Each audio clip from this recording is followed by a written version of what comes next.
What's up, everybody? Welcome to another episode of the Conquer Athlete podcast. Jason Leydon, Ryan Bucciantini here for another glorious breakdown of the sport of fitness, exercise, performance, mental resilience, and who God knows what else we're going to get into.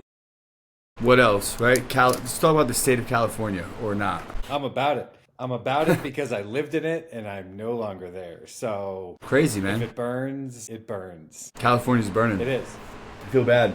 I mean, yeah, this it's an awakening for sure. It's gonna see how it all plays out. But before we dive into that, another shout out to Candace over at the Coach RX Podcast Network for supporting us, helping us get this podcast launched. So if you guys haven't checked that out already, definitely dive in.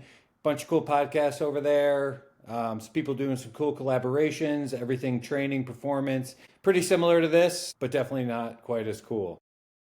And I want to give a shout out to Coach RX. If you guys are coaches out there and you're writing programs and you're using True Coach or spreadsheets or any other program out there, it sucks. They all suck compared to Coach RX. Coach RX, the only thing they do is Coach RX and trying to come up with the best way for coaches to program for the athletes from usability, visibility, usability, format. So I highly recommend everyone do that. And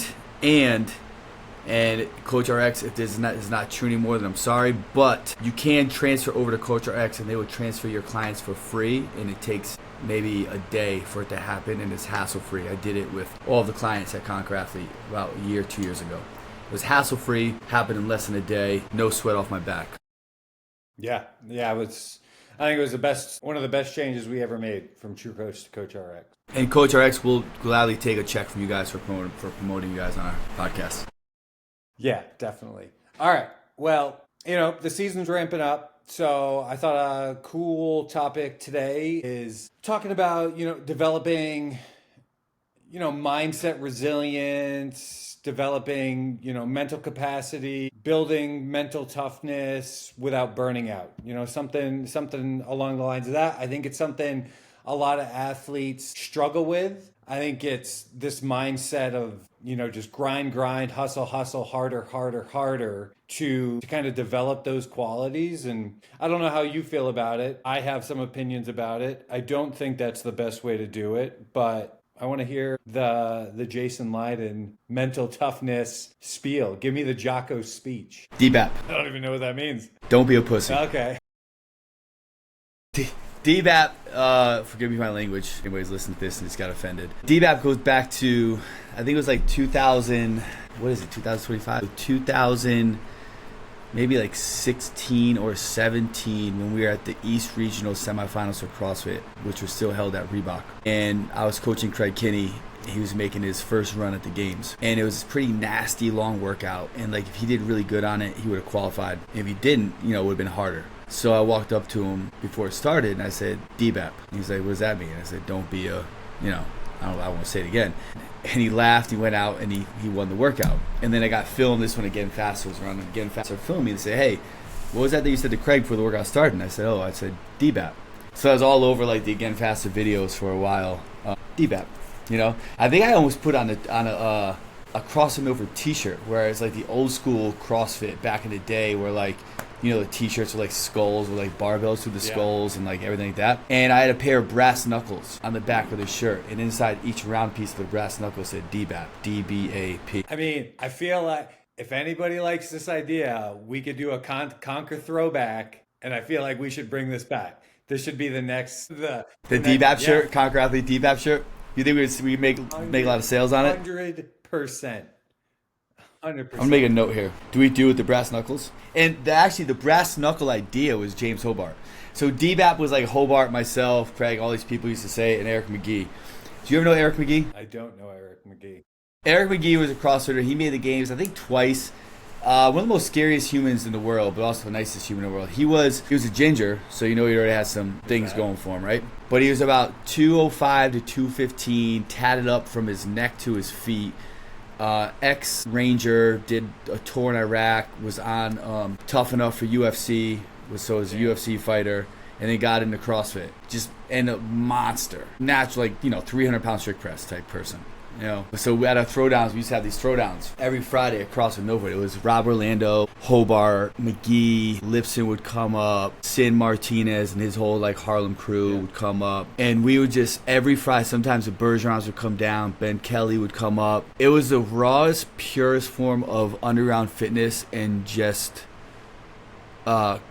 fellowship through fitness that I've ever been around in my life. Like every Friday, 10 or 11 o'clock, people would show up. Usually it's at my spot. Sometimes we go to Rob's spot in Stanford. There'd be anywhere from like 3 to like 10 of us, and we would just do the stupidest workouts ever. And if like Rob was planning it, I was like, well, it's like something stupid heavy. As Rob Orlando used to do the stupid stuff before anybody else thought it was cool to do stupid stuff. Meaning like there was one time, it was probably like 2009, 2010. He did a one-arm Fran at 135. Pull-ups were with one arm as well.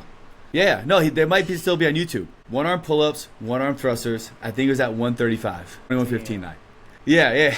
It's like, he did, 225 Grace, 300-pound Isabel, way before it was cool to do those things. And it was insane. He would do it, and we're like, why even doing that? Because back then it was like 95 pounds, right? Yeah. 95 pounds was everything. And he would just always do these crazy things. He would do like, 30 clean jerks with like a 200-pound stone as opposed to like a barbell, like all this crazy stuff. So he'd always put these workouts together that were just insane. And then if I put a workout together, there's gonna be lots of rowing and running and possibly wall balls so I could beat these guys, right? And then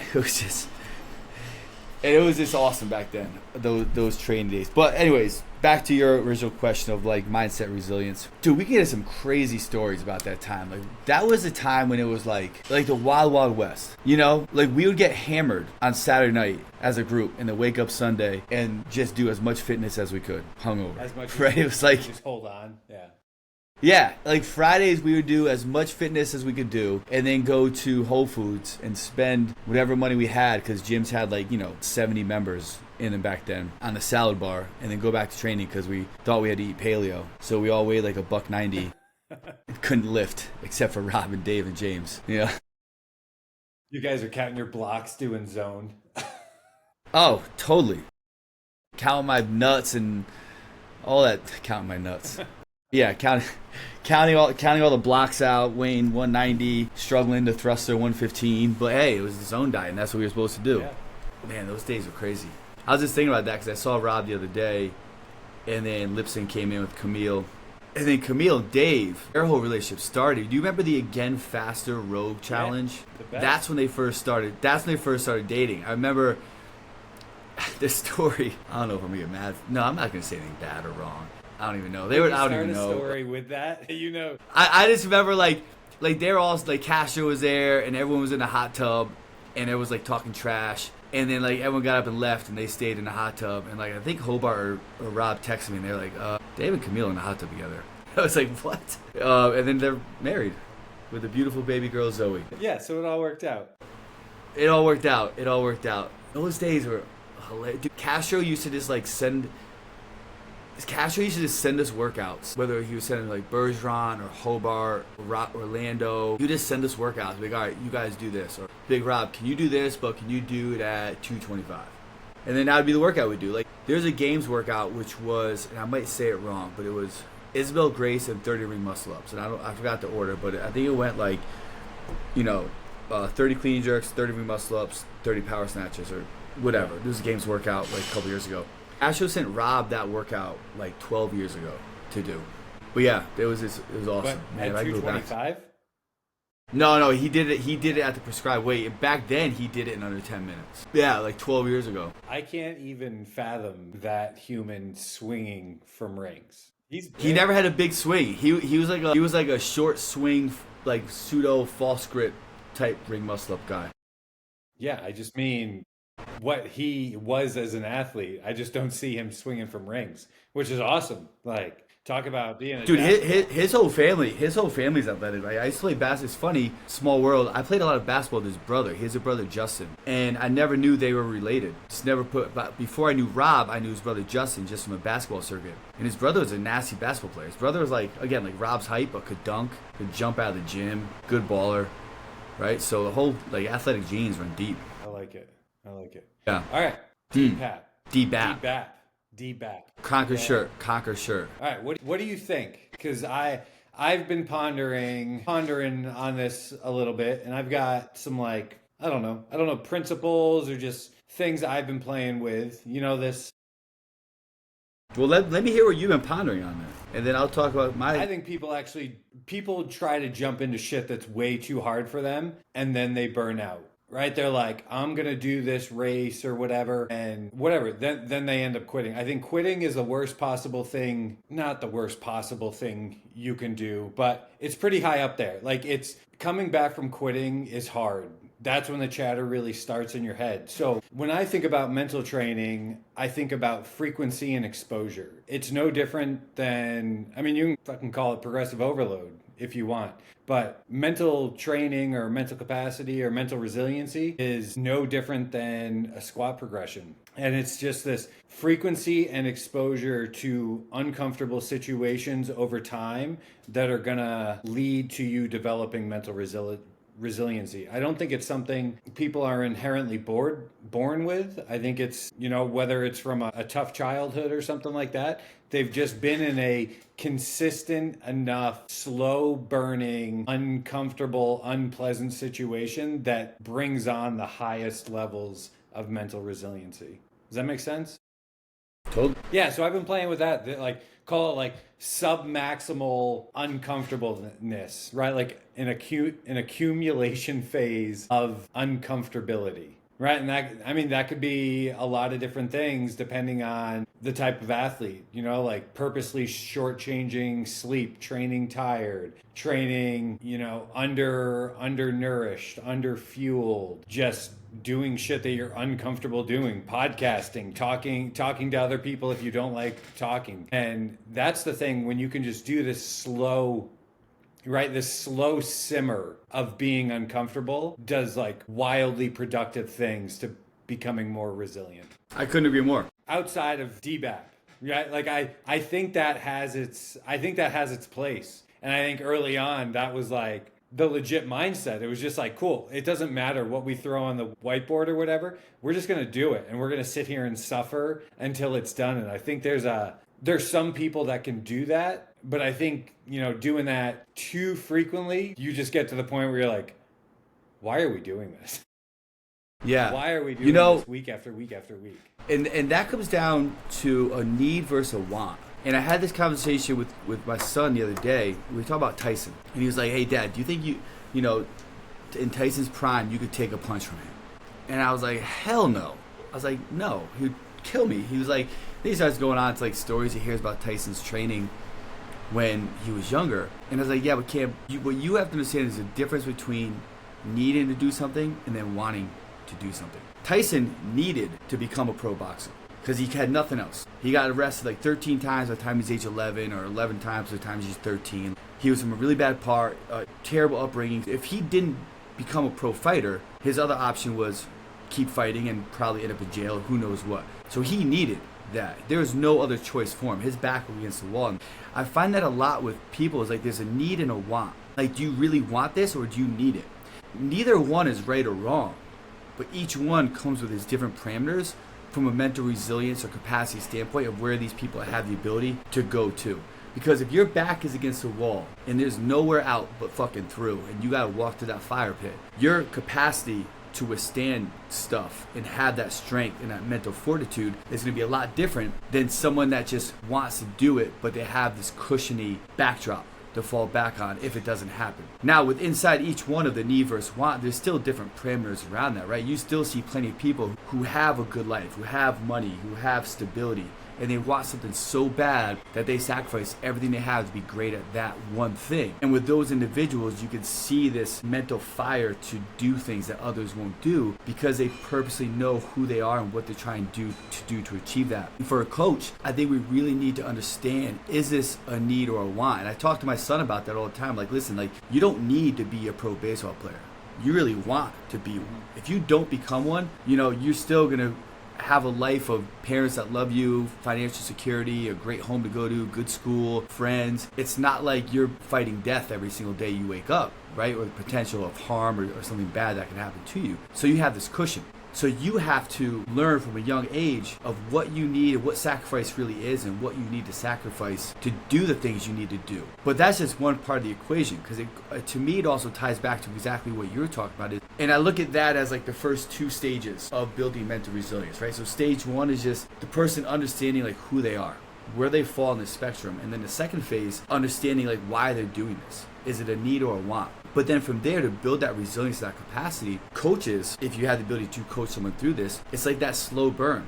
Just like you said, you have to slowly understand where they fall in that need versus want continuum, and then what that slow burn is going to look like for them to build that strength and capacity from the internal language, their dialogue, their body language, how they respond to bad stuff, and then being able to hold themselves accountable for that, and then transfer that into the sport in a day in and day out process where they're not beating themselves up, where they have the ability to withstand and come back from hardships. And the crazy thing with this, Ryan, to me is like when I still see this with people, they can have one direction, one path where they might become so mentally strong and resilient for everything they got to do to be good at that. And they don't know how to apply that to other stuff because they haven't set up the first two stages of this foundation, which is understanding who they are and then why they're doing it and why it's important for them. You know, whether it's like people who just can't get their schooling together. Like for sometimes with school, like you just show up,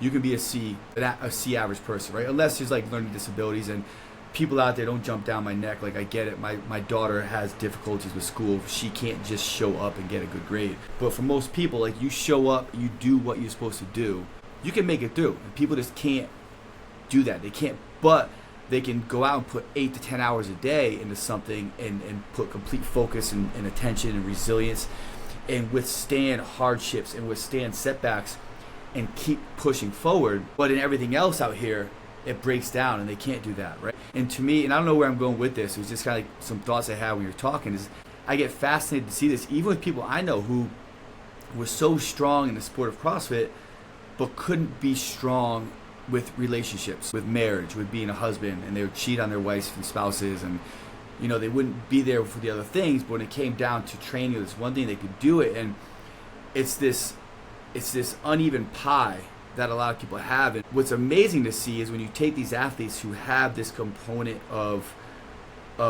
building mental toughness and not burning out in this sport, in this demand, in this focus for them, and they can learn how to navigate that to all areas of their lives. And these are the people, to me, that make a huge difference in everything that they do versus just one thing. And I know I went way off track with the point of your question with like how to build, but it's just like those, just like when you were talking, like where my brain was going with thinking about this area, because I think the two biggest things that people miss out on is not truly understanding who they are. And when that happens, they think they are what they're doing, and it's hard for them to take that development to everything else. And when they can't do that and they don't know who they are, to me, burnout is a greater risk for those people, because no matter what you do, right, like you're gonna have hardships, you're gonna have setbacks, you're gonna have things that don't go your way. Some people can't quite handle that over time, especially when it keeps happening, versus some can, right? Like my client who he's SEAL Team 5 right now, he's a SEAL, right? His journey to get there was one of the most insane stories I've ever heard. I mean, like 3 times in a row through buds, he broke something and couldn't finish.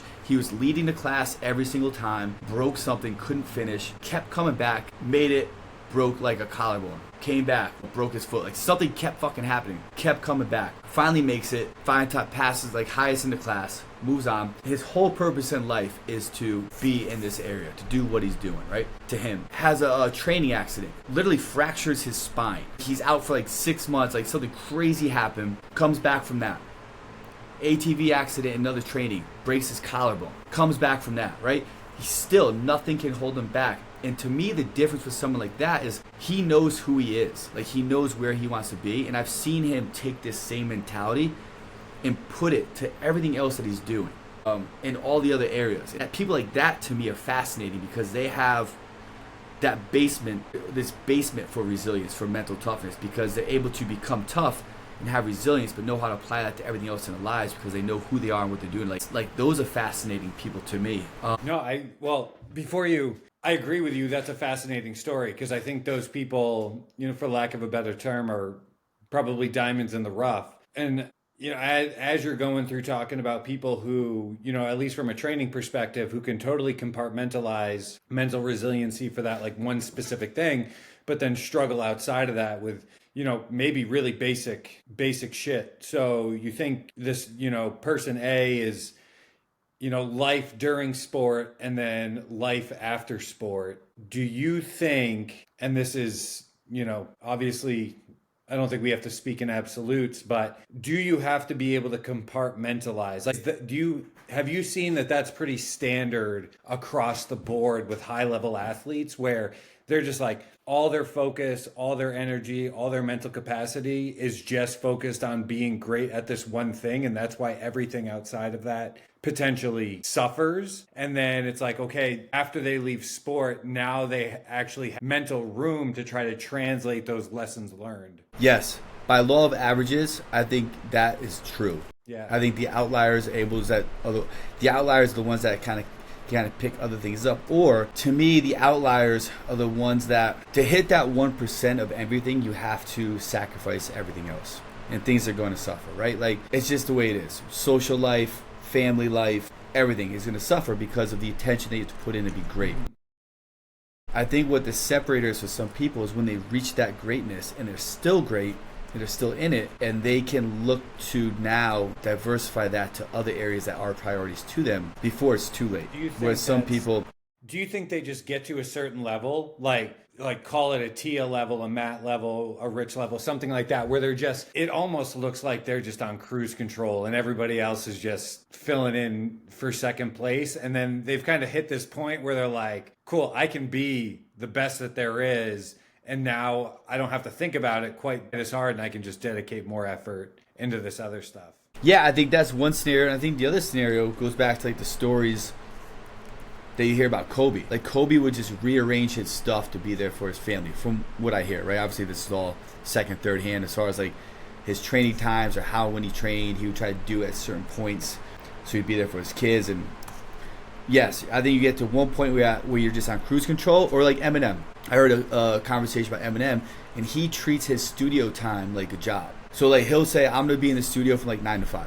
Everything outside that is for who knows, right? I don't know. Yeah. But they try to set things up in a way that still gives them time to focus on their greatness and their genius, but not pull away from the other things that they know they need to be there for as well. Or you get the people that go on cruise control, like you said, or you get the people that just are still blinded by it. They have those blind spots because they still dialed in on this one thing for them, and everything else falters. I think those are like the three categories that I see. But I think circling back to the original, go ahead. Before, I don't want to stop. Oh, I'm going to stop you mid-sentence. Do you think if they didn't lean so far in that one direction, like talk about the like emerging athlete, like the athlete kind of coming on the up and up, instead of getting so hyper-focused on one thing and maybe actually being more of a generalist and developing some more of those like soft life skills, does that make them better long-term? Right? Because it almost, if you do that, right? Like say you're hyper-focused on this thing and you suck at communicating with your wife, which just creates resistance, right? Which resistance turns into stress that then could potentially bleed into training. Instead of focusing more on, developing resiliency in training, you become a better communicator. And now you've essentially stripped that resistance away, which opens up more space in the training world, right? I mean, this kind of like building a better support network so you can allocate more energy, time, resources into the thing you really want to pursue. Yeah, 100%. I agree with that. And I go back and forth because I think for me, coming up, no one talked to me about stuff like that. Granted, I never got to like the elite, but I still tried to pride myself on my ability to sacrifice and train harder, more than anybody else. But no one was like, all right, like you need to do that. I get it. You have to train. But there's ways that you can go about it and set it up where you don't have to completely lose other things, like as far as like when you should train, when you can train. If you have something coming up and you have like a family party, instead of not going to the family party, well, wake up earlier and train now and then train again after. Like there's always, and learn how to talk and communicate and tell people what you're doing and why you're doing it. And those are lots of things I try to talk to my son about. Like, hey, listen, like I'm not telling you to not have friends, right? Go play with your friends, set stuff up. I'm like, but Like if you know you're going to your friend's house or you're going to play, train, hit your weights, which could take 40 minutes.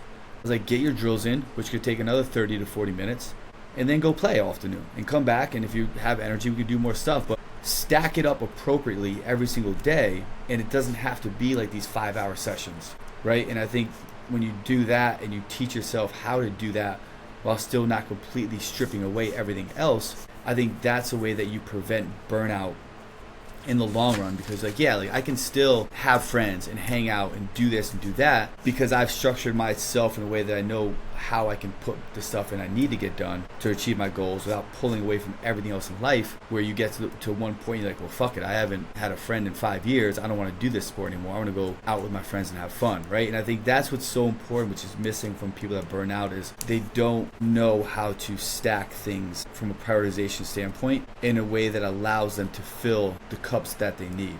Because everybody has specific cups that they need filled, right? Like my wife, she needs relationships and communication and friendships. I don't. Like I'm a fucking hermit. Like if I'm by myself and I'm just working out and training and doing my work, I'm fucking fine. Like I miss my friends and I might think, man, I would like to see so-and-so. I wonder what they're doing. Like, man, it'd be great to do that. But I'm not like, I need it. It doesn't. So I think once people understand like what fills their cup and how to appropriately give back to that around what their purpose is a way that they can prevent burnout in the long run. So is mental burnout a product of poor planning? I think it's part of it. I don't think it's all of it. But I do think it's part of it. Like people can plan great, but going back to the original, what I presume to be the original thought behind this question and podcast is you can plan well, but if you don't handle setbacks well, if your mental resilience isn't there and you beat yourself up all the time and you're like saying how bad you suck if you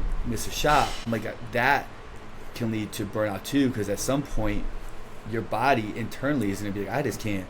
It's not going to have fun anymore, right? And you're like, nah, I don't really want to do that anymore. And it's like you might just think you lost your mojo or eagerness, which could be true, but it could also stem from the fact that you beat yourself up so much that you just don't even want to do it anymore. And I talk to my son about that a lot. Like if we're drilling, playing basketball or hitting or fielding, he gets mad if he misses a shot or misses a ball or doesn't hit the ball the way he wants. He'll get pissed and upset. And I've been working on this for like 5 years, really, like 6 years.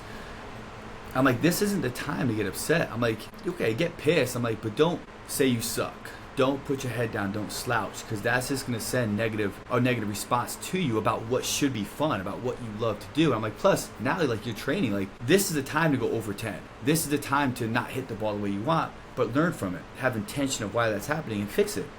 Because you're going to get another shot, you're going to get another pitch, you're going to get another ground ball hit to you. Like you're in practice, you're training. Like you're in a game and you go over 20. If you want to get pissed, okay, get pissed, but don't get emotionally upset. That can pull from you to do other things, right? So it's like these different components of training and competing and understanding your emotions is something I work on him a lot with, because no one ever did with me. And then it's easy because I see him every single day, so it's what we can do. And it takes time. Like the other day I was talking about intention. I'm like, listen, like if you're going out to hit or shoot, it's better to do 50 reps where every single one has intention of what you're focusing on than to do 200 shit reps. Like, so every time now you go into practice, think about one thing that you want to try to work on. And it could be something of like, no matter what happens, you're going to keep your head up and shoulders back. Or you're going to try to, whatever it might be, right? And I think there's so many different mental games that people need to understand to achieve their greatness. But like you said, to me, it's got to be that slow burn,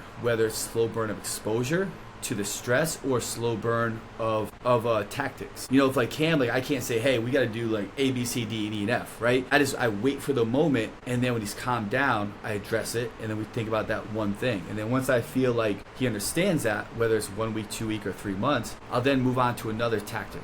Yeah. From a mental strengthening standpoint, I want to focus on. And so I think for both situations, it's got to be this slow, like you said, burn of exposure, and repeated and repeated and repeated and repeated for all the areas. And that goes back to my initial need versus want. Right? Like you take some of these people who are great, and they can have that focus and dedication and unyielding fire for what they're trying to achieve, and just never slow down with it. Yeah, I like what you're saying about intention, but I think with intention, you have to have reflection. Like it can't just be intention. I Yeah. love the idea of walking into every training session and writing an intention on the board, or like these are my top 3 focal points for this training session.